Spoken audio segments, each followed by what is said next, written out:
Un établissement scolaire occupé, des slogans contre la corruption. Les élèves du prestigieux lycée numéro 5 de Belgrade bloquent leur école depuis 2 semaines. Ici, nous stockons les dons. Ils viennent de donateurs très généreux qui soutiennent notre lutte pour un pays plus juste.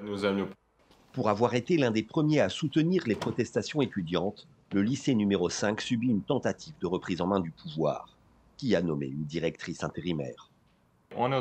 Elle a licencié des professeurs qualifiés qui étaient bons dans leur métier. Et maintenant, elle a embauché des professeurs non qualifiés qui ne font que la soutenir politiquement. Devant l'établissement, les volontaires des assemblées citoyennes apportent leur soutien aux lycéens. Ils veillent dehors jour et nuit.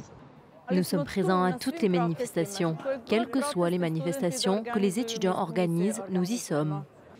À quelques jours du premier anniversaire de l'accident mortel de Novi Sad, point de départ de la contestation, des étudiants de l'université la plus éloignée du pays font le voyage vers Novi Sad à pied. 400 km, 16 jours de marche. Il ne faut pas oublier les 16 victimes qui sont mortes sous l'auvent de la gare à cause de la corruption de ce régime. L'essence de cette lutte étudiante est la lutte contre cette corruption et contre ce régime extrêmement répressif. À chaque étape, les marcheurs reçoivent le soutien de la population, comme dans ce petit village. Merci à ceux qui ont réveillé cette énergie en nous et aussi la conscience que les choses peuvent être meilleures et qu'elles doivent être meilleures. Nous attendons que des élections soient convoquées afin de montrer au peuple le véritable rapport de force politique.